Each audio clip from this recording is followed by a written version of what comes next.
Now, you see, I'm wearing the same shirt I was in this morning, even though right now it's actually 7:41 p.m.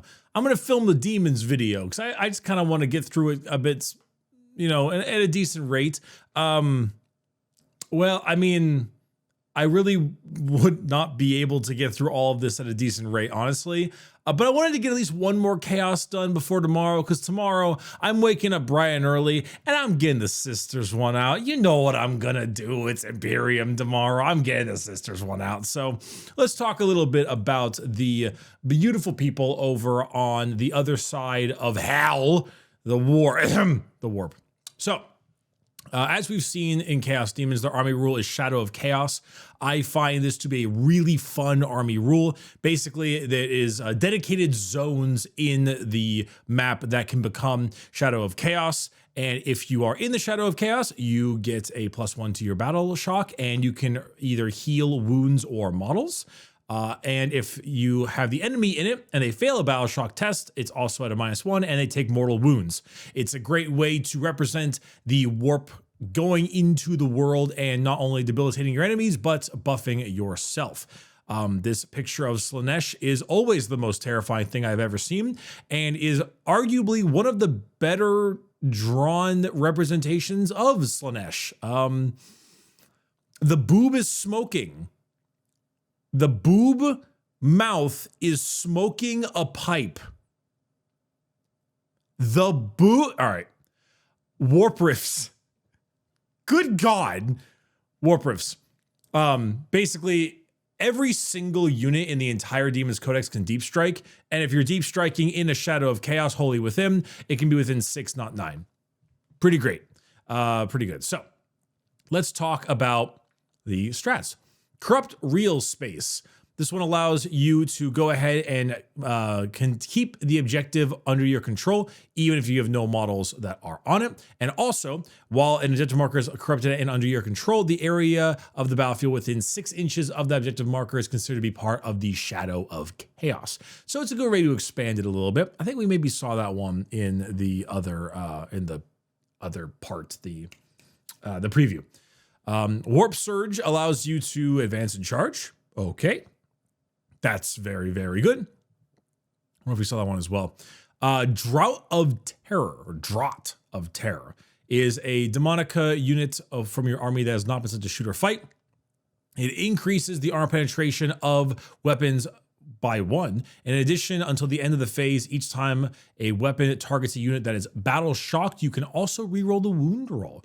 Extra AP is very, very good, but rerolling wounds is also very, very good. So that's a lot of good stuff there.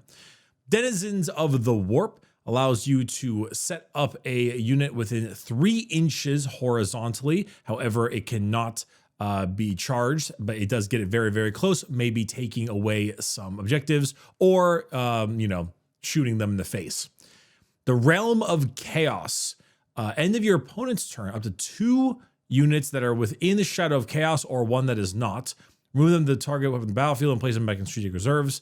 Okay, so it is basically Grey Knight's redeploy, which is end of your opponent's turn, you pull them, or 1 or 2, and then you place them back up in the next movement phase, or the next deployment, deep strike, reinforcement step. That's the phrase in this phase, which is pretty good. It's also nice you can do 2 of them, which is a nice way to bounce them around. And then Demonic Invulnerability allows you to reroll an invulnerable saving throw of 1, which is interesting that we're getting save rerolls again. It's been a while. It has been a while since 7th edition, and those were some dark days, but this is acceptable. This isn't too bad. We'll just be careful with it. All right. Now for the 4 enhancements, I'm going to assume, yeah, they're going to be 1 for each god. Actually, I don't like it being 1 for each god, because then it makes mono much worse. Maybe it makes mono demons worse, but maybe when the codex comes out, they'll have specific ones for the certain gods. That wouldn't be too bad. I wouldn't mind that. It just feels kind of bad that running mono is so much worse, all things considered, with this right now. So Khorne, +1 to attacks and strength, or 2 when in the Shadow of Chaos. Pretty good, a little generic, but it's all right. Nurgle gives it a 5 up feel no pain while you're in the Shadow of Chaos, gives it a 4 up feel no pain. Holy hell. That on a Great Unclean one is going to be probably nightmarish to deal with. The Endless Gift. Yeah, the game is going to be endless. Soul Stealer is Slaanesh. Makes a melee attack, roll 1d6, adding a 1 to the result of the bearer is within Army Shadow Chaos on a 4 up, gains 1 lost wound for each enemy model destroyed by a melee attack. It's pretty good. Be pretty good on a Keeper of Secrets. And then Tzeentch model, add 1 of the strength characteristic of the ranged weapons, increase the range by 3. And while it is in the Shadow of Chaos, add 2 and increase the range by 6. I guess it depends on who the person is going to be. I mean, at the moment, I mean, all of these are good, but these all belong on the big models. You know, like you're not going to take these on the small models unless you're doing some kind of mixed group and you're only taking, say, 2 big models. But like, I'm not going to take one of these on something that's not a greater demon. It just feels like it's not worth it. Granted, they're free, and we don't know if enhancements cost points. I don't think we know. If they do cost points, then it depends. But if they're free, then I mean, I'm taking them on the big guys. Or on the small guys, I'm just not taking the big guys, but they do the best on the big guys, obviously. Scarbrand. All right, Scarbrand is a 20 wound. 4 up save, so relying entirely on the invul, huh? And then T11. All right, that's very tanky, actually. Has a fancy flamer for his Bell of Endless Fury, and it's his melee. I think we already saw this, but I'll go through it again. Slaughter and Carnage is 8 attacks at 16/4/6. That is gonna kill everything and everyone. And the sweep mode is gonna also kill about everything and everyone. As far as lethality goes, this is horribly powerful. While a Khorne Legion Demonica unit is within 6 inches of the model, add a 1 to the attack characteristic of melee weapons. That includes himself. So sorry, 9 and 17 attacks. And then this Murderlust allows it so that the enemy cannot fall back if they fail a leadership test. Also, fun thing to note here, when Scarbrand is damaged, you add 2 to the attack characteristics of Slaughter and Carnage. So when he is between 1 and 7 wounds remaining, he has 11 attacks. So when he gets to 7, he'll be, I guess you could say, 7-11. That was pretty bad. Sorry. Okay, continuing. The Bloodthirster. So basically the same. Wait. Oh, that's so funny. When he's damaged, he doesn't actually have -1 to hit. It's only a buff. It's only a buff. That's pretty funny. All right. Scarbrand is here. No, Scarbrand, Bloodthirster. Actually, speaking of, 6 leadership, 5 OC. Okay, same thing. Just 2 fewer wounds and actually a genuine damaged issue as well. This one instead gets actually +1 to its hit roll for a 6-inch aura for melee for Khorne, as opposed to the extra attacks. And then Relentless Carnage at the end of the fight phase, you can select 1 immune with an engagement range of this model and roll 8d6s on for each 4 up. The enemy unit suffers 1 mortal wound. And no cap on it. Oh, interesting. That's pretty nasty. What do we got here? Hellfire Breath, Grey Axe of Khorne. And the Grey Axe of Khorne can be replaced with 1 Axe of Khorne in the following: Blood Flail or Lash of Khorne. So Hellfire Breath is just a kind of mediocre heavy flamer. Blood Flail is a 1-shot devastating wounds. Whoosh.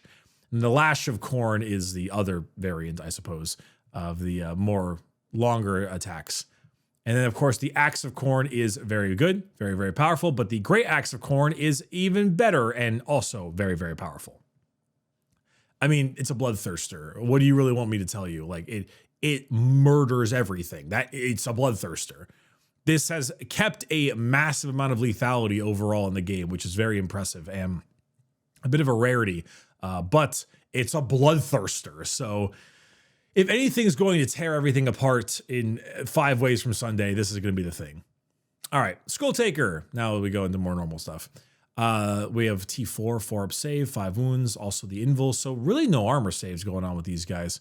The Slayer's Sword, devastating wounds and precision, 6 attacks at 6-2-3. With devastating wounds and precision, oh wow, with 3 damage, that's actually going to really rip. And I'm assuming Son's Mom makes an attack that targets a character unit. You can reroll the hit roll and you can reroll the wound roll each time the model destroys an enemy character. You gain 1 CP. This is classic Skull Taker of just the headhunter.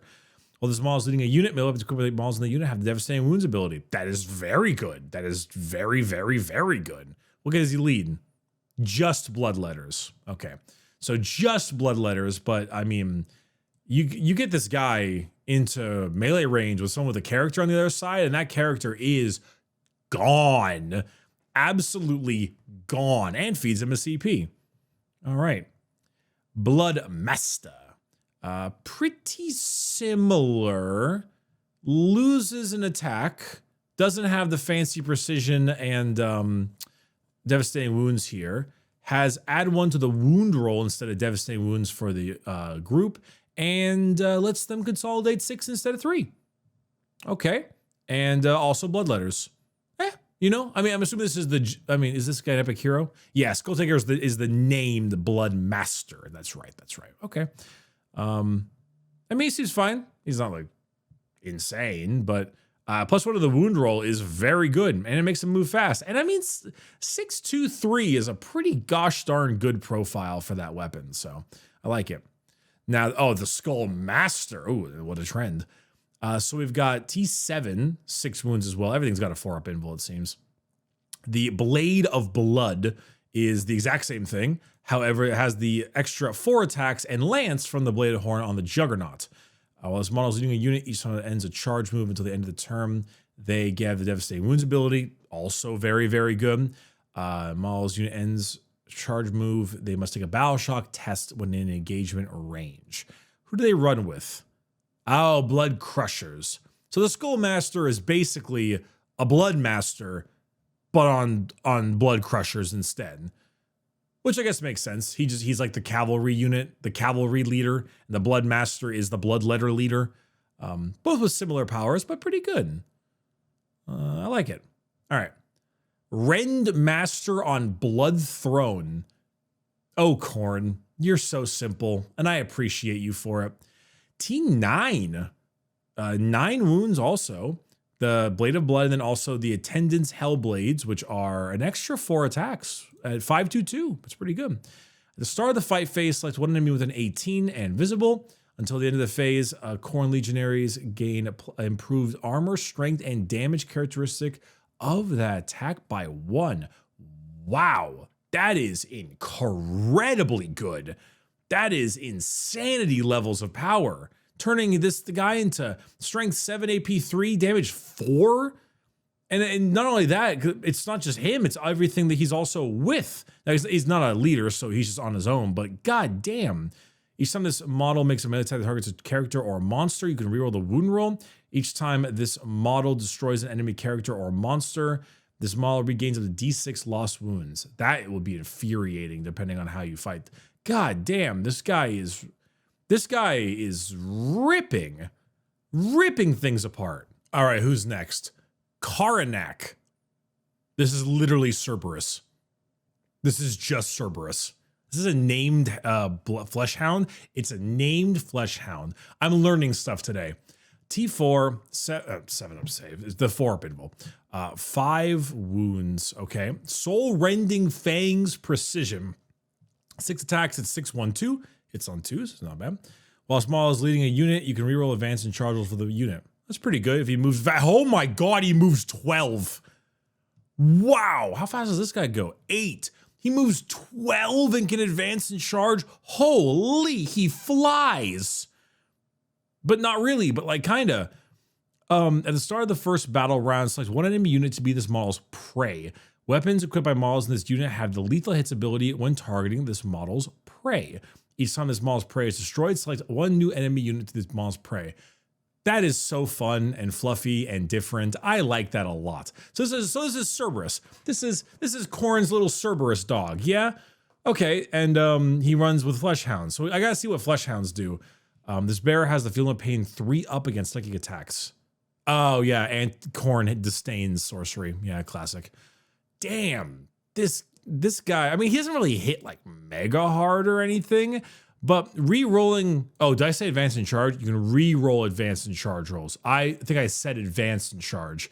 That is a mistake. I have mistaken. He is re-rolling advanced in charge. Still good, but not as good.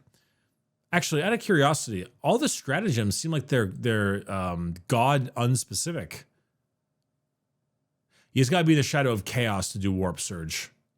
Okay, still certainly possible. All right, bloodletters. Got the new minis. Good lord. Let's see. 1 wound. Were they 2 wounds Were they 2 wounds in 9th? My mind said they were 2 wounds. Maybe it was flesh hounds. Bloodletters. Nope, 1 wound. I was wrong. Well, I can see they've lost an AP, but they are, for the most part, roughly the same in terms of melee attacks. 2 attacks at 5/2/2. Actually, really, really good, all things considered. That's keeping everything besides 1 AP is actually pretty darn solid for these guys. Each time a target makes a melee attack, reroll a wound roll of 1. If that target attacks a unit that's below half strength, you can reroll the wound roll instead. Blood begets blood. 6-inch move. The icon gives them better leadership, and the instrument of chaos gives them better charge rolls. Only a 5-up invul save, not 4 though. So they are pretty squishy. T4 1 wound. That they are really squishy. They hit like a train though, but they are pretty darn squishy. Oh, they're going squads of 10, huh? Huh? They might be priced out a little bit cheaper than. Oh yeah, they are squads of 10. Well, it is what it is. They hit hard. You know, if they all get in, that's 20 hits, 20 attacks at 5/2/2 with reroll wound rolls of 1. But not too bad. Actually, giving them the devastating wounds ability for that 1 leader would be pretty cool. Blood crushers. Okay, so blood crushers have T7, 4 up invul, and 4 wounds. 4 wounds. Okay. 2 attacks with the same thing bloodletters have, but then 4 more attacks, hitting on 4s though, at 6/1/1 with lance. So a little bit better on that wound roll. Each time this ends, a charge wound select 1 enemy unit with engagement range. Roll 1 d6 for each model in this unit on a 4, but the enemy user suffers D3 mortals. Oh wow! How many can you take in each unit? Starts with 3, goes to 5. I mean, you can get up to 6, and that could actually do a lot. If you had the leader with you, that's 6 guys, and then that's on average 3 D3 mortals and 6 mortals. I mean, that's certainly pretty all right. And then the same things for here, the icon, the instrument. Okay. I mean, the T7 is actually the part that really like seals the deal for me. All right. So far, so good. Flesh hounds. They have the 2 wounds. Got it. I can't believe they have more wounds than the bloodletters.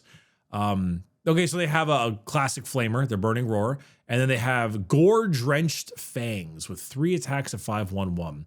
You can target the stratagem for heroic intervention even if you've already used it before. That's very good because heroic intervention is very, very good as a strat. And also the collar of Khorne. How big can you make them? Up to 10. Yeah. I mean, yeah, that's awesome. Flesh hounds. They look like they could be very useful. Coming out of deep strike, burning stuff up and going for a charge, just being a real nuisance. What's their invul? 5 up. All right. Skull Cannon. God, this mini is so funny to me. Skull Cannon is blast, not indirect, interestingly enough. T9, 9 wounds. D6 plus 2 shots at 9/1/2. That's a good amount of shots. Hits well, too. And then you also have the Attendant's Hellblades, 4 attacks here. And the Biting Maw with 2 attacks, 6/2. In your shooting phase, okay, they must take a battle shock test. And a 4-up invul. Tanky, some things quite tanky. And then the smaller guy is obviously a lot less tanky. But T9, 9 wounds is nothing to scoff at. Decent a gun. Could be a little bit better on the AP, but a good amount of shots. And even the melee isn't that bad. It is a Khorne model.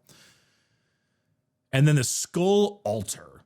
This area of the battlefield within 6 inches of the fortification is going to be considered to be in the shadow of chaos. In addition, while a friendly Khorne unit within 6 takes a battle shock test. You may reroll the test, and then it also gives you cover. That actually might be worth taking. The Shadow of Chaos is really good. Rerolling battle shock is really good. That is honestly one of those things where the Skull Altar might genuinely be worth taking for that reason. Okay. All right. Tzeentch time. Okay, let's hit it. Kairos Fate Weaver, my personal favorite of the greater D. Oh no, second. I like Rodagus. T10, so a little less tough. Flies though. Oh, they also fly the Bloodthirsters. 20 wounds. So let's say the named ones have 20 wounds. 4 up invul, so roughly the same in terms of toughness minus the -1 toughness. Like how tanky they are, that is. Infernal Gateway. Witchfire attack. D6 plus 3 shots. Blast. Indirect fire. Okay, hello. Hitting on 2s. 9-2 D3. Huh. What's the better version? Hazardous, of course. D3 plus 6. 9-3 D3. Hitting on 2s too. Oh, wow. That's actually a really good shooting attack. Too bad there's so much anti-psyker going on. That's actually a really genuinely solid shooting attack. Staff of Tomorrow. 5 attacks hitting on 3s at 8-2. 2d3 still. That's actually a pretty nasty like damage profile there. To 6 damage, up to 6 damage, average of 4. Like, he's definitely more for the shooting out of anything, but that's like not the worst. All right. The classic. One head looks forward, one head looks back. I love Kairos. He's just really fun. Okay. When you target a friendly Tzeentch demonic unit within 6 inches of the model with a stratagem, roll 1d6. If the result is greater than the current battle round, you gain a CP. Okay. So it's the gaining CP. And this is a Vect. Okay.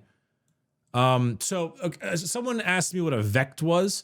Vect is a short term for an old stratagem called Agents of Vect. Asdrubale. Vect is the leader of the Drukhari. Real wacky guy. It's a great way to say just an awful person. But he had the special stratagem, which was when your opponent before it was when your opponent uses a stratagem, turn it off. But now it's when your opponent uses a stratagem, from then on out, it costs an extra CP for the rest of the game. That's what a Vect is. So I'm going to use Fire Overwatch for 1 CP. Cool. Every time you do it again, it's going to be 2 CP. That's basically what a Vect is. So he has a Vect. Kairos actually looking quite saucy. That's a solid gun profile. Not a terrible melee profile, and I do like his weird CP manipulation as with his heads, which I would expect from Kairos. So that's pretty neato. All right, what about the regular lore change? Same stat line, -2 wounds as I expected. He has Bolt of Change, which is 9 attacks with a flat profile, or 9 attacks with a slightly better profile. Not quite as good as Infernal Gateway overall. Maybe slightly more attacks, but it doesn't have indirect, it doesn't have blast. And it also loses an AP in its focused version. But it also has the Rod of Sorcery, which is an additional 6 attacks at 8-1 D3, but it is only within 12-inch range. So yeah, take it or leave it. He does. We go to one of the following: Rod of Sorcery or the Baleful Sword. Okay, so you can either choose to tool up the Lord of Change with more melee or more shooting. If it's the melee, it's 3 extra attacks at 7-2-3, which is not bad, considering that Staff of Tzeentch regular is 6-1 D3 or 6-1-3, which is not very good. Personally, between the two, I would probably pick the Rod of Sorcery. Those extra shots look pretty nasty, and it seems like it kind of seems to be the Tzeentchian thing is the extra guns. But that's not a bad thing. 7-2-3 is actually not bad at all. Demon Lord of Tzeentch. While a friendly Tzeentch legion is within 6 inches of this model, each time a model that you miss a range attack, add 1 of the strength characteristic. I might take the rod even more so than being strength 9 now.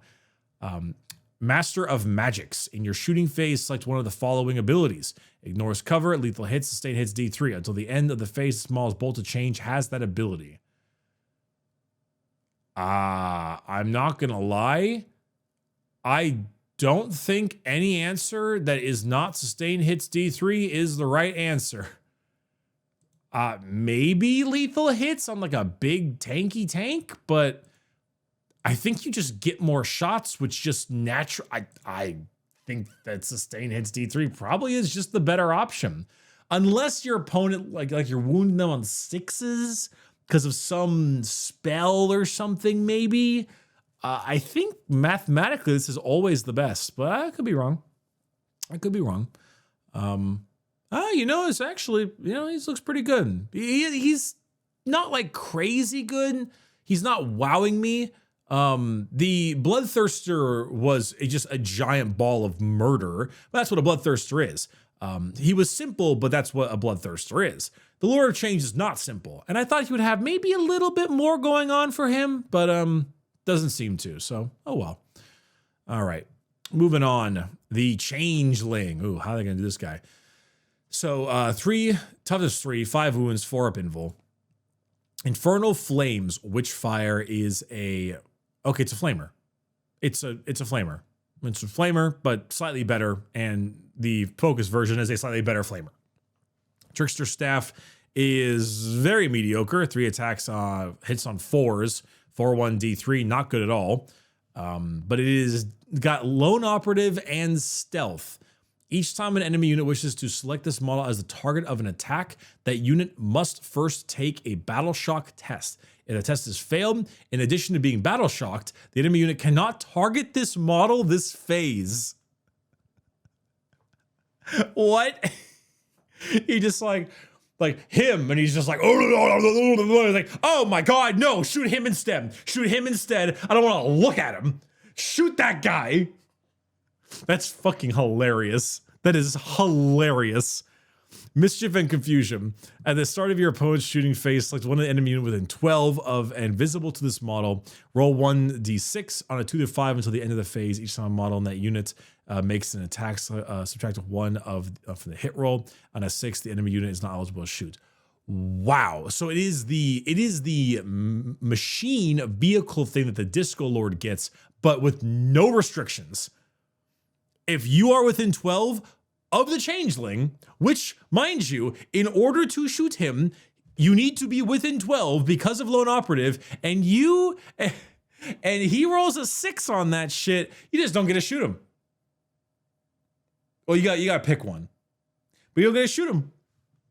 What happens if you get like 5 guys all within his 12-inch range, and he makes one not able to shoot you at all, and then you fail all your battle shock tests, and you just can't shoot him with the rest, and he just stands there like, that's so funny. This is so goddamn funny. I love this guy. I'm sad that his weapons are just generally terrible, but that's so goddamn funny. I love him. I would totally take him. All right, Fate Skimmer. Look at that book. Got so many eyes. 9 wounds, 4 up invul, T7. Arcane Fireball is a 3-shot 5-1 D3 or a 3-shot 6-2 D3 with devastating wounds. Not bad. A little low on the shots, but not bad. And then the Herald combat weapon is, it's just all kind of very mediocre. They all hit on 4s, but the damage of the Screamer bites is actually not that bad. And plus there's, because it's a Fate Skimmer. Wait, is this Epic Hero? No, it's not. While this model is leading a unit, melee weapons equipped by models in the unit have lethal hits. Oh, well, that's fine then. Who cares if they hit bad? That's fine. Once per battle, at the end of your opponent's turn, if this model is not within engagement range of 1 or more units, you can remove it and place it into reserves. So the classic remove the battlefield thing. Rider of the Immaterial Winds. Going to assume you stick this guy with a bunch of Screamers. Would y'all look at that? So it just makes the Screamers have lethal hits. That's cool. It doesn't really wow me, but it's cool. It's no Changeling. The Flux Master. All right, this guy also has an Arcane Fireball. Same shtick, just a worse stat line, of course, because it's just a little dude. Just a little guy. Herald combat weapon pops in with this, which is also kind of whatever. While this model is leading a unit, each time an attack is made against that unit, subtract 1 from the hit roll. And once per battle round, after a hit roll, a wound roll, or a saving throw is made for this model, you can change the result to a 6. That is very good.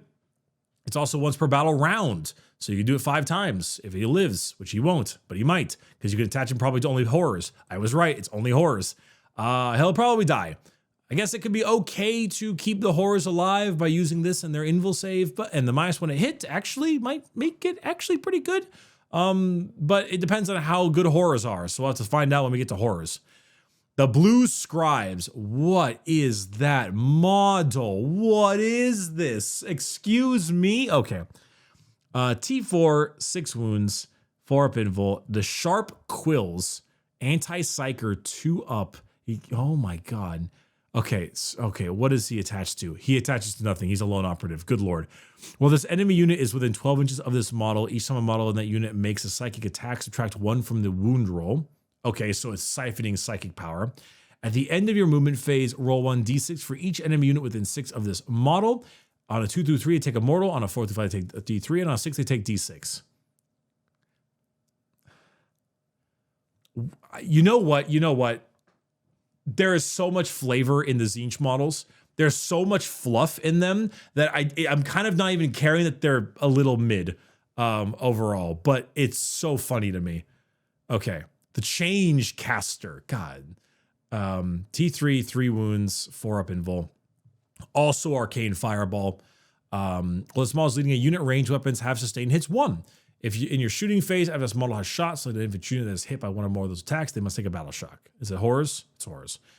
I mean, you're basically just spamming a lot of arcane fireballs, which is not a bad profile to spam. Problem is, though, this guy's only got 3 wounds. If you fail that hazardous test, he just dies. He's just dead, which is a very, well, it's a 16, 17% chance, so it can happen all right, but he just dies. Sustain hits 1, though. I kind of see with the horrors. Oh, well, speak of the devil.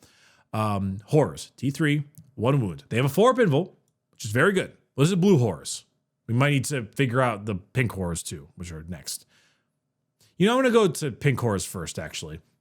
All right, so pink horrors, T3, still 1 wound, 4 up invul save. Cool. Consecrating blue flames, yellow flames, and pink flames. I'm assuming brimstones have pink. Yep. And then, yeah, okay. So pink flames is 2 attacks at 4/1/1, 18-inch range. That's actually not bad. It's a bolt rifle, basically, without any of the fun extra bits. And they hit on 3s. Are they like squads of 10? Yeah. I mean, that's actually not the worst. Pink claws have 1 attack each at 301, which is very bad. But not bad. And then of course there's the icon and the instrument. Each time a pink or blue horror model in this unit is destroyed, after the attacking unit has finished making its attacks and this unit was not destroyed. Okay, so no, it's not like Necrons. They get it before or after each interaction. Roll 1d6 for that model on a 4 up. If it was a pink horror, add 2 blues. And if it was a blue horror, add 1 brimstone. It doesn't seem like you need reinforcement points. You just get it, which is what it should be. Horrors are pink, horrors are blue. Where once there was 1, now there is 2. That's great. That's such a great rule. The flavor here is just mwah. If at any point this unit contains no pink horror models, use the blue horrors dash sheet for this unit. While this unit contains 1 or more pink horror models, the cackling horrors and exploding horrors ability from the blue horrors dash sheet does not apply to this unit. Well, shit. Now I gotta go read the other one. All right. So yeah, blue flames is 3/1/1. Yellow flames is 2/1/1. Was the one give lethal hits? This one gave sustain hits. Was it this guy? No, it was just -1 to the hit roll. Damn. Oh well. So okay. Cackling horrors. Well, an enemy unit is within 6 inches of this unit. If this unit contains 1 or more blue horror models, subtract 1 from the enemy's leadership. Each time this unit is selected to fight, you can select 1 enemy unit with engagement range and select 1 brimstone horror. For each brimstone horror model you select, roll 1d6. On a 4 up, the model is destroyed and the enemy suffers 1 mortal wound. So they just blow up. So Does that, so if you've got pink horrors, you cannot use the blue horror and the brimstone horror abilities until they're all dead. The pink horrors, that is. Yes. So you get the rest once the pinks are gone. I mean, this is pretty great. This is awesome. This is how horror should be. Horror, like they all have their own funny little doodad thing going on. They're all kind of wacky weirdos, and you split and get stuff without having to pay points. That's awesome. I love it. This is, as far as I'm concerned, this is a knock out of the park with the horrors. I would totally run them with a change caster. Yeah, 100%. Actually, I would run them with the damn Flux Master too. -1 to hit and possible adjustments for saving throws. Yeah, totally. All right. What about next? Flamers have Flickering Flames. Well, I think I've seen Flamers already. 3 wounds, T4. This unit is eligible to shoot in a turn in which it fell back. 4 up invul. 4/1/1. Thank God. This is not like the old Flamers. This is perfectly fine. I have no issues with this type of Flamer. This is more than okay. It's a Flamer. Lovely. Exalted Flamer is a leader. I wonder what he runs with. Flamers. Oh my God. Fires of Tzeentch. Blue fire is the 3 shots at 933. Got a bit of a range drop, I think, but wow. They kept that profile. I'm actually really impressed. Or the pink fire, which is the 2d6 5/1/1. While small is leading a unit, ranged weapons have the assault ability. That's very good. In your shooting phase, after the smallest shot, select 1 enemy unit, excluding monsters and vehicles, that was hit by one of those attacks. On a 4 up, the unit is a flame. The -2 to moves, advance and charge. Okay. Yeah, I mean, that's pretty good. Exalted Flamer seems pretty solid. Exalted Flamers with Flamers seems like it'll still be a pretty good combination overall. For the most part. Screamers, 14-inch move. And then 6/2/2, 3 attacks each. Also, if you moved over them, you do mortals. That's pretty good. I like that. That's fine with me. They're very fast. Burning Chariot. 12-inch move, T8, 9 wounds. Fires of Tzeentch, blue fire, or pink fire. A tanky version of the Exalted Flamer. Extra attacks by Screamer Bites and the weird Flamer Mouths. In the shooting phase, after this model has shot, so it's 1 enemy unit that was hit by 1 or more of these attacks until the end of the phase, that unit cannot have the benefit of cover. Oh, yeah. I'd probably shoot them with the blue flame and get them to, just remove them overall. Also, it's got ignores cover. That is very neat. Did the other one have ignores cover? Did I miss that? I did. Wow. Ignores cover. Nice. Good blast. All right. And then we have Nurgle. Okay, I'm not gonna lie. I'm getting a little tired. It's getting, well, it's like 8:20 right now, which is not that late, but I've actually been speaking all day due to work and stuff. So my throat's actually starting to really get at me. So I think I'm going to stop here and redo Nurgle and Slaanesh at a later date. I apologize for those of you probably waiting on that. But I need to drink water is what I need to do, honestly. I need some milk. It's getting a lot, and these multiple hours of data sheets in the last couple of days is starting to get at me. So I will continue this soon. I'll get this one out, and then probably Sisters, and then the rest of the demons, and then we'll go from there. Thank you. So sorry, but please forgive me. Pain, suffering even. Change Caster is based as hell.